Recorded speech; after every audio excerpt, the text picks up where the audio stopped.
오늘 우리 하나님의 말씀 듣겠습니다. 요한복음 3장 22절에서 30절 말씀 함께 합니다. 요한복음 3장 22절에서 30절 말씀 우리 함께 나누겠습니다. 오늘 우리에게 주신 하나님의 말씀입니다.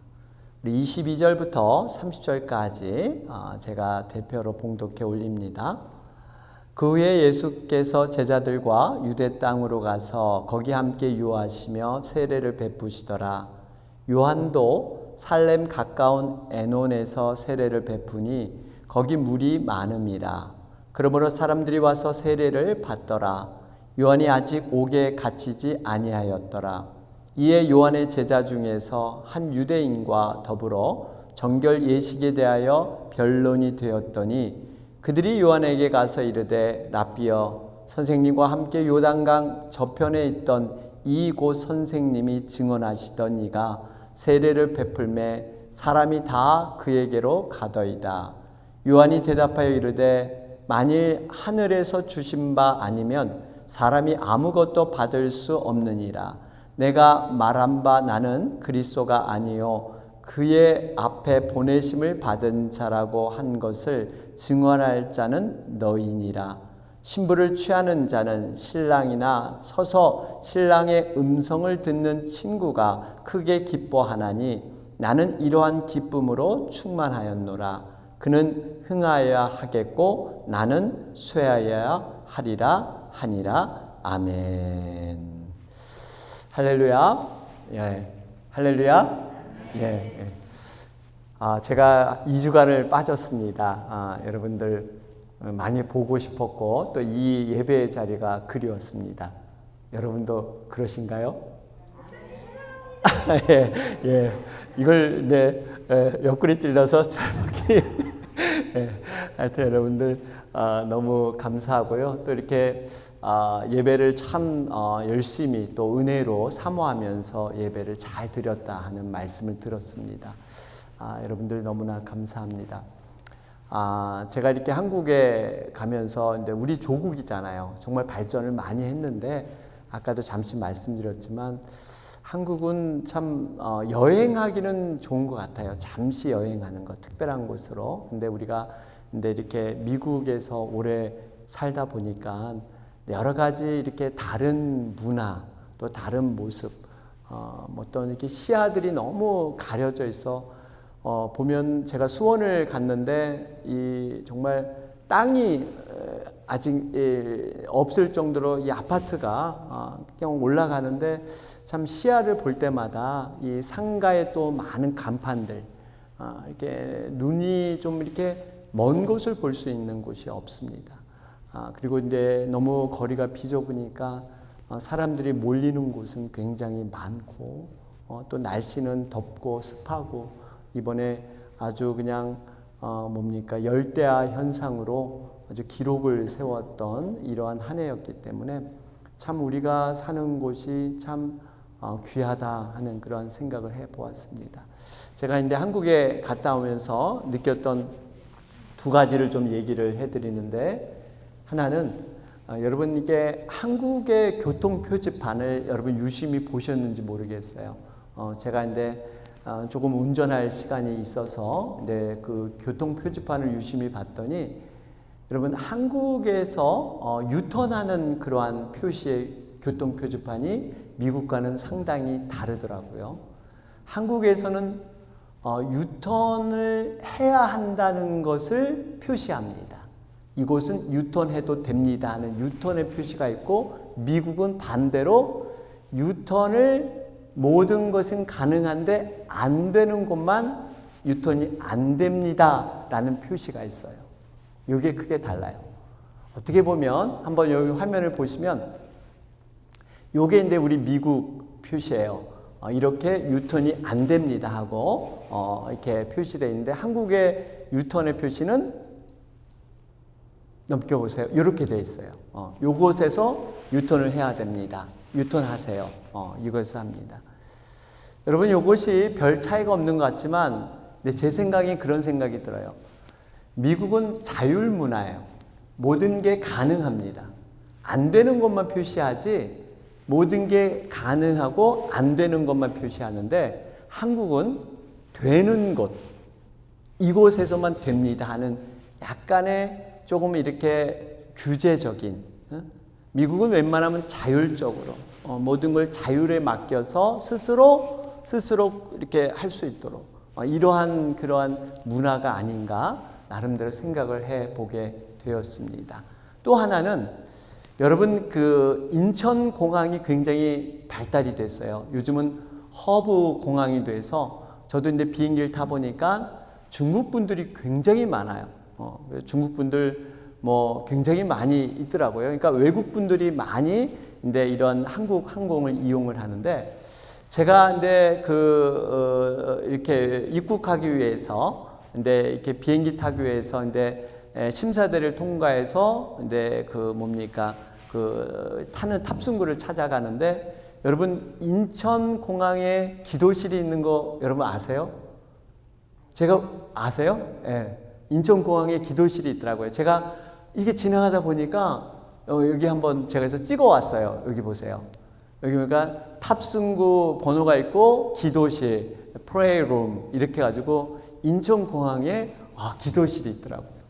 그래서 내가 여기에 분명히 어떤 공항의 신우회나 공항에 관계하시는 분들이 이렇게 기도실을 마련해서 거기서 이렇게 기도할 수 있도록 여러 가지 편의 시설이 많은데 그 가운데 기도실이 있으면서 참 이런 생각, 참 공항에서 기도할 수 있다 라는 이런 생각을 한 거 참 너무 감사하고 우리 한국이 참 이런 면에서까지도 이렇게 발전했다. 또 신앙의 사람들이 이렇게 또 많은 영향을 끼치지 않나 하는 생각을 하게 됐습니다. 제가 기도실에는 갔을까요? 안 갔을까요? 네, 못 갔습니다. 시간이 없어서 그냥 확인만 하고 그리고 비행기를 탔습니다.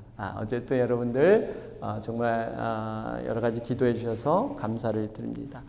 오늘은 요한복음 3장 말씀을 가지고 그는 흥하고 나는 쇠하리라 라는 제목으로 함께 말씀의 은혜를 나누고자 합니다. 여러분 영어에서 경쟁자를 표현할 때 우리가 익숙한 단어가 있죠. 라이벌. 그 사람들은 라이벌이야. 여러분 이 라이벌이라는 어원이 강이라는 리버에서 이렇게 파생됐다고 하죠. 그러니까 무슨 의미냐면 본래 같은 강물에 마시는 사이에서 생기는 경쟁의 상대. 그러니까 라이벌은 같은 물을 마시는 이 의미는 같은 업종, 같은 업계의 사람들이 서로 경쟁하는 관계를 라이벌 이런 말을 쓴다고 합니다. 우리가 잘 아는 항공사, 한국의 대한항공, 아시아나 서로 경쟁이죠. 또 미국은 뭡니까? 코카콜라나 펩시콜라 서로 같은. 또 여러분 이 셀폰에 보면 애플이나 삼성 한치의 양보도 없이 서로 옥신각신하면서 신제품에 그러한 매진을 하고 있습니다. 여러분 이렇게 같은 업종의 관계의 경쟁 이거는 이해가 되는데 요즘은 좀 달라졌습니다. 같은 업종이 아닌 전혀 다른 업종에까지도 라이벌이 되는 이러한 시대가 됐어요. 여러분 우리가 샌프란시스코에 24시간 돌아다니는 이 무인 자동차 아마 보셨을 거예요. 여러분 이 무인 자동차 회사가 웨이모라는 회사인데 이건 구글의 자회사입니다. 구글이 엄청나게 돈을 투자해서 지금 이 샌프란시스코뿐 아니라 애틀랜타까지도 이 무인 자동차 24시간. 여러분 신기하죠? 운전사가 없는데 이 차가 막 가요. 그래서 여자분들은 밤에 이 택시 탈 때 너무 좋아.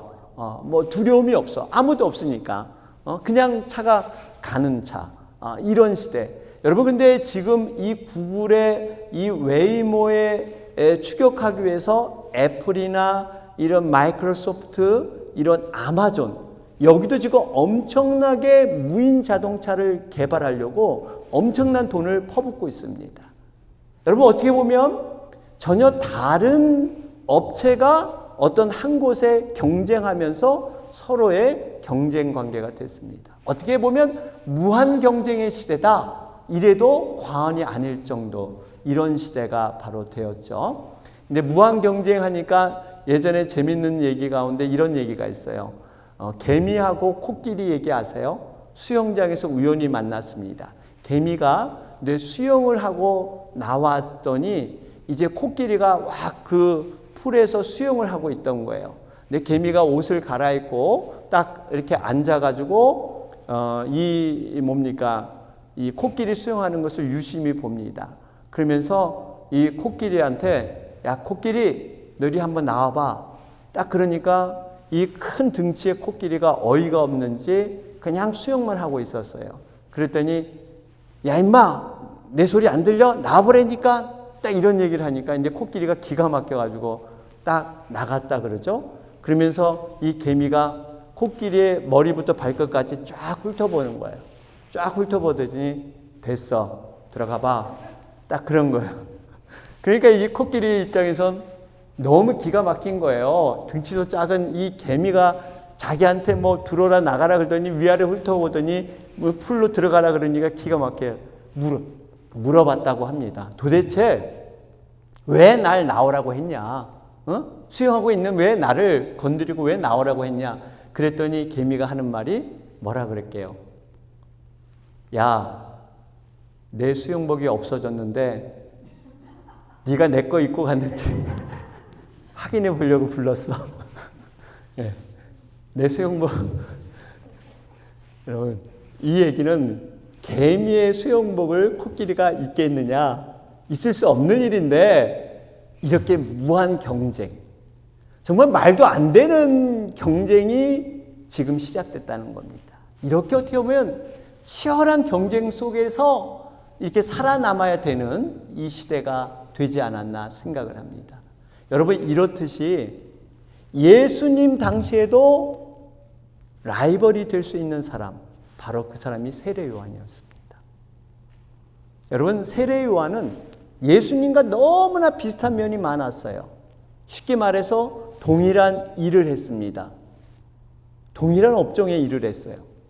거의 비슷한 사역을 했죠. 두 사람은 말씀을 선포하면서 회개에 관한 메시지를 하면서 세례를 줬습니다. 너무 흡사한 일을 했어요. 그러다 보니까 많은 제자들이 예수님도 따랐고 세례 요한도 따랐습니다. 공동점이 굉장히 많습니다. 여러분 사실 세례 요한 편에서 보면 예수님이 라이벌이기 전에 자신이 더 우월할 수 있는 이러한 것들이 굉장히 많이 갖고 있던 사람이 세례 요한입니다. 여러분 어떤 면에서 세례 요한이 더 좋은 위치에 있었냐면요, 세례 요한은 예수님보다 출신 배경이 좋았어요. 예수님은 무슨 집안? 목수 집안. 근데 세례 요한은 제사장 집안이에요. 제사장 사가랴, 엘리사벳, 이런 제사장 집안. 여러분 그 당시 제사장 집안이면 모든 사람이 존경하는, 와, 저 집안 대단한 집안이야, 제사장 집안이야, 이런 사람이 세례 요한이야. 뿐만 아니라 사실 세례 요한은 예수님보다 6개월 먼저 태어난 사람이에요. 예수님의 어머니가 누굽니까? 마리아. 이 마리아와 엘리사벳은 세례 요한의 어머니인데 서로 친척지간이에요. 그러니까 어떻게 보면 세례 요한이 예수님의 사촌 형이 되는 거예요. 6개월 먼저 태어난 이러한 관계. 여러분 유대인들도 굉장히 혈통을 중요시하죠. 장유유서라는 거. 정말 이 어른들을 존중할 줄 아는 그러한 문화가 유대 문화였습니다. 또 세례 요한은요, 오랜 기간 동안 경건의 훈련을 받았던 사람입니다. 예수님은 그저 이 공생애를 하기 전에는 나사렛 목수로서 평범한 삶을 살았어요. 광야에서 40일 금식 기도한 것 외에는 별로 경건 그런 생활을 한 적이 없습니다. 그런데 세례 요한은 광야에서 살았어요. 짐승 가죽을 옷을 입고 메뚜기와 석청을 먹으면서 광야에서 하나님만 바라보며 경건의 삶 그 자체로 산 사람이 바로 세례 요한입니다. 마지막 넷째로 세례 요한은요, 예수님보다 사역을 먼저 시작을 했어요. 예수님은 한 30살쯤에 이렇게 사역을 시작했죠. 근데 세례 요한은 이미 예수님이 시작하기 전에 요단 강가에서 많은 사람에게 세례를 베풀며, 특별히 예수님조차도 세례 요한에게 세례를 받았습니다. 여러분, 이 예수님보다 더 유명했던 사람이 세례 요한이에요. 그래서 사람들 사이에 혹시 세례 요한이 메시아가 아닐까? 우리가 기다리던 바로 그분이 아닐까? 그 정도로 인기가 많았던 사람이 당시 세례 요한이었습니다. 메시지를 전하면요, 갈릴 사람의 심금을 울리고 그 당시 대제사장 바리새인들까지 이 양심을 흔들어 놓는 아주 파워풀한 그러한 사역을 했던 사람이 세례 요한. 어떻게 보면 세례 요한은 정말 예수님보다 더 인간적으로 비교하면 모든 사람들이 추종하고 따랐고, 어떻게 보면 진짜 메시아인 것처럼 사람들이 여길 수 있는 이러한 상황이었어요. 그런데 이제 예수님 주변에 조금씩 사람들이 모이고 세례 요한의 사람들이 조금씩 줄기 시작할 때 어떤 상황이 일어났냐면요, 바로 이 본문 22절 말씀 보실까요? 22절 보면, 그 후에 예수께서 제자들과 유대 땅으로 가서 거기 함께 유하시며 세례를 베푸시더라. 여러분, 지금 이렇게 세례를 베풀고 23절에도 요한도 살렘 가까운 에논에서 세례를 베푸니 거기 물이 많음이라. 그러므로 사람들이 와서 세례를 받더라. 여러분, 이제 세례 요한, 말 그대로 이름 앞에 세례라는 말이 붙어서 세례가 마치 요한의 전유물처럼 여겼던 것이 언제부터인가 예수님도 세례를 베풀기 시작하면서 세례 요한을 따랐던 모든 사람들이 이젠 예수님을 따르기 시작합니다. 그러자 세례 요한의 제자들이 난리가 났어요. 우리 스승을 따르던 사람들이 점점 빠져나가니까 여러 가지 불안하기도 하고 시기심이 생겼을 거예요. 그랬을 때 묻습니다. 그럴 때 바로 26절에 나와 있죠. 랍비어 선생님과 함께 요단강 저편에 있던 이곳 선생님이 증언하시던 이가 세례를 베풀매 사람이 다 그에게로 가더이다. 여러분, 제자들 입장에서 굉장히 섭섭했을 거예요. 그런데 이 수많은 사람이 글로 갈 때 세례 요한은 어떻게 이 제자들에게 대답을 합니까? 그가 반응한 것이 27절, 28절의 말씀이에요. 이렇게 얘기합니다. 만일 하늘에서 주신 바 아니면 사람이 아무것도 받을 수 없느니라. 내가 말한 바 나는 그리스도가 아니요 그의 앞에 보내심을 받은 자라고 한 것을 증거할 자는 너희니라. 여러분, 어떻게 보면 이렇게 사람들이 빠져나간 것이 섭섭한 제자들에게 오히려 너희들 내가 뭐라 그랬느냐, 평상시 나는 그리스도가 아니라 단지 그분을 예비하는 그 길을 닦는 그러한 정말 존재인데 너희들이 잘 알잖아. 너희들이 오히려 증거해야지. 너희들이 그걸 의심하고 시기하고 니들이 그렇게 마음을 안타까워해서는 안 된다라고 세례 요한은 말하고 있습니다. 여러분, 어떻게 보면 세례 요한이 지금 자신의 인기가 떨어져 나갈 때, 여러분, 인간적으로 보면 마음이 많이 상심될 수도 있고 그것이 시기심으로 발동할 수도 있습니다. 그런데 세례 요한은 딱 거기서 멈췄어요. 이게 어떻게 가능할까요? 자신의 사명이 뭔지를 분명히 알았기 때문에, 자신이 하나님 앞에서 어떤 존재고 내가 어떤 한계가 있는 것을 분명히 알았기 때문에 이 제자들이 부추겨도, 여러분, 세례 요한은 정말 내가 메시아라고 주장해도 그 당시 믿을 만큼 인기가 있던 사람이 세례 요한입니다. 그런데 그것을 딱 놓고 오히려 제자들에게 책망하면서 너희들이 그걸 증거해야지 지금 무슨 말이냐, 이런 말. 그러면서 그가 29절에 보면 이런 얘기를 해요. 신부를 취하는 자는 신랑이나 서서 신랑의 음성을 듣는 친구가 크게 기뻐하나니 나는 이러한 기쁨으로 충만하였노라. 지금 세례요한은 예수님을 신랑에 비유하고 자신은 신랑의 친구로 그렇게 얘기하고 있습니다. 여러분, 유대 관습을 보면 이 결혼식을 굉장히 성대해요. 한 일주일간 하는데 신랑은 나중에 깜짝 쇼로 나중에 나타나는 사람이 신랑이에요. 그러면 신랑이 나타나기 전까지 누가 모든 그 일정과 모든 그 손님들을 대접하고 모든 걸 주관하느냐? 신랑의 친구가. 그 신랑의 친구는 이제나 저제나 신랑이 언제 나타날까? 항상 왜냐면 너무 힘드니까 신랑이 나타나면 이제 자기 역할을 끝내고 신랑이 다 할 텐데 지금 신랑이 나타날 때까지는 자기가 다 해야 되니까 힘들고 지친 거예요. 지금 그 모습이에요. 그래서 신랑의 친구가 신랑이 오면 너무 기뻐. 신부보다 더 기뻐. 왜? 자기가 역할인데 다 끝났으니까. 바로 세례요한은 지금 그런 고백을 하고 있습니다.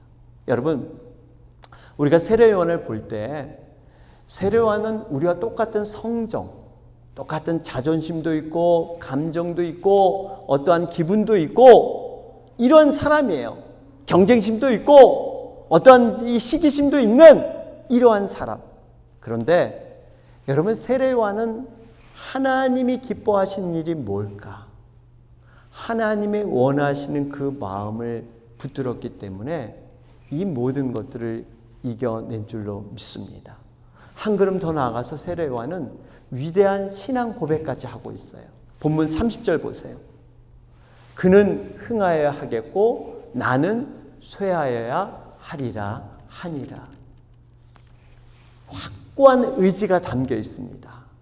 원문에 보면요, 이것을 아주 강력하게 원문은 더 그렇게 기록해 놓고 있어요. 뭐라 그랬냐면 반드시 예수는 흥하여야 되고 반드시 나는 쇠하여야 된다.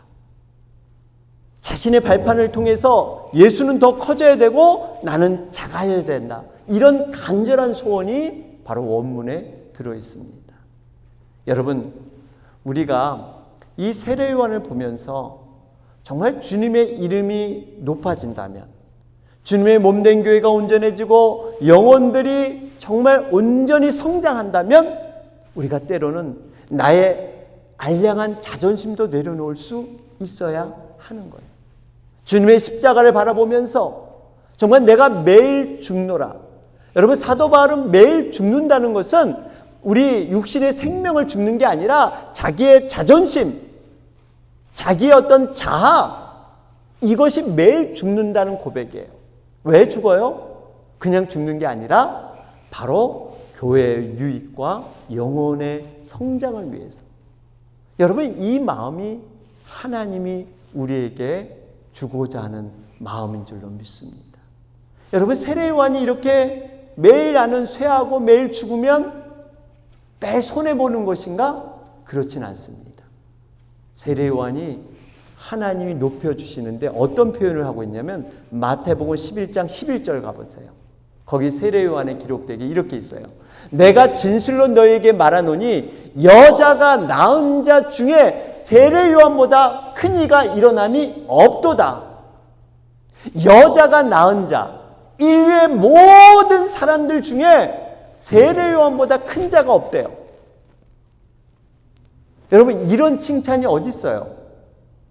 세례요한은 뭔가 기적을 일으킨 사람도 아니에요. 병을 낫게 하고 엘리야 선지자처럼 불을 내려가지고 뭔가 강력한 이러한 능력을 행한 사람도 아니에요. 그저 세례만 주고 회개를 시킨 사람이 세례요한인데, 세례요한을 어떻게 여기냐면 여자가 낳은 자 중에 가장 큰 자다. 이렇게 정말 참된 자가 없다 할 정도로 칭찬해 주십니다. 여러분, 바로 이 원리를 우리가 생각해 볼 때 내가 비록 작아지고 양보하고 내가 쇠해지지만 이 모습을 통해서 하나님은 영광 받으실 것이고 반드시 우리를 다시 한번 하나님의 때에 높여 주실 줄로 믿습니다. 여러분, 우리가 겸손이라는 것을 잘 알아야 됩니다. 겸손은 인간적인 관계에서 갖는 어떤 미덕이나 양보나 어떠한 인격의 됨됨이, 교양, 이 정도가 겸손이 아니에요. 예를 들면 어떤 분이 불경기가 됐는데 장사가 너무 잘 돼. 사람들의 부러움을 삽니다. 어떤 분은 정말 어려운 가운데서도 자녀가 잘 돼서 명문대에 입학하는, 정말 사람들의 부러움을 삽니다. 그럴 때 우리는 마음을 가다듬고 그런 얘기를 해요. 아유, 참 잘 돼서 너무 좋겠습니다. 너무나 이렇게 참 부럽습니다. 그러면 우리는 어떻게 얘기해요? 아닙니다. 제가 한 게 아니라 하나님의 은혜지요. 하나님이 하셨습니다. 여러분, 이것은 겸손의 일부이지, 이것은 여러분 사랑과의 관계에서 교양 있는 말이지 진정한 겸손은 아닙니다. 진정한 겸손은 뭐냐면 하나님 앞에서 내 존재가 어떠한 존재고 내 능력의 한계가 얼마나 연약한가를 철저히 깨닫는 자가 진정한 겸손한 자예요. 다시 말해서 하나님 앞에서 내가 얼마나 완악한 죄인인가, 정말 하나님의 은혜 아니면 하루하루 내가 살 수 없는 정말 초라한 보잘것없는 자인가를 깨닫는 자가 진정한 겸손한 자라는 거예요. 이 세례요한은요, 겸손한 자였습니다. 하나님 앞에서 자신이 어떠한 존재라는 것을 그는 분명히 알았기 때문에 그러한 인기의 부추김의 속에서도 정확히 선을 긋는, 나의 한계, 나의 그러한 역할을 정확히 아는 자, 이게 진정한 겸손이라는 겁니다. 여러분, 교회 안에는 흔히들 두 부류의 신앙인이 있다고 합니다. 한 부류는 예수님의 이름을 빌려서 자기를 드러내고 자신이 흥해야 한다는 이런 생각을 갖는 사람들, 자신의 뜻이 곧 하나님의 뜻인 것처럼 여기는 그러한 사람들이 있습니다. 그러나 다른 한 부류가 있어요. 정말 겸손한 자들입니다. 묵묵히 주어진 사역에서 이름도 없이 빛도 없이 최선의 삶을 살아가는 사람들. 요한처럼 예수님을 위해서라면 자신이 낮아지고 쇠하고 자신의 이름을 드러내지 않는, 정말 우리가 부르는 찬송의 가사처럼 세상과 나는 간 곳 없고 구속한 주만 보이도다. 세상과 나는 간 곳이 없어요. 여러분, 세례요한이 참 훌륭했던 것은 나는 광야에서 외치는 소리다. 소리의 기능을 아세요? 소리는 그저 자기 뜻만 전달하고 자기의 흔적을 남기지 않습니다. 그때만 일을 해서 어떠한 뜻을 전달하고 자신의 공로나 자신의 업적이나 자신의 흔적은 남기지 아니하고 사라지는 게 소리예요. 소리. 세례요한은 광야에 외치는 소리로 살았습니다. 자신의 것을 다 무너뜨리고 오로지 주님의 영광만을. 여러분, 우리 주님께서는 우리를 찾으시는데 어떤 자를 찾으시느냐? 조연으로 주연인 주님을 빛낼 사람. 이런 사람이 하늘나라에 아름답게 빛나는 그러한 대상으로 하나님이 우뚝 세워주실 줄로 믿습니다. 나보다 잘난 분들, 나보다 정말 능력 있는 분들에게 겸손하는 건 어렵지 않아요. 왜냐하면 실질적으로 내가 못하니까. 반면에 나보다 못한 사람들, 나보다 덜한 사람들, 그 사람들 내세우는 것, 이것도 어렵지만 그래도 조금 나아요. 궁휼한 마음으로 내가 우월하지만 그래도 올릴 수 있어요. 제일 어려운 게 뭔지 아세요? 나랑 비슷한 사람들, 나랑 거의 똑같은 사람들. 이 사람들은 올리기가 어려워. 내가 낮아지기가 어려워. 여러분, 그런 사람들이 잘 됐을 때 그 기쁨을 함께 하는 것 더 어렵습니다. 여러분 초상집에 가서 울어주긴 쉬운데 정말 그 기쁨, 나와 비슷한 사람이 잘 됐어. 그 기쁨을 정말 같이 공유하면서 진짜 기뻐하는 거 쉽지 않습니다. 쉽지 않아요. 그것을 할 수 있는 사람, 그게 하나님의 마음을 품은 자예요. 바라기는 세례 요한을 통해서 우리가 어떤 자로 살아가야 될 것인가. 겸손한 자를 하나님은 높여주실 줄로 믿습니다. 우리가 이러한 자가 돼서 우리 교회를 함께 세우는 여러분과 제가 되길 주님의 이름으로 축원합니다. 아멘.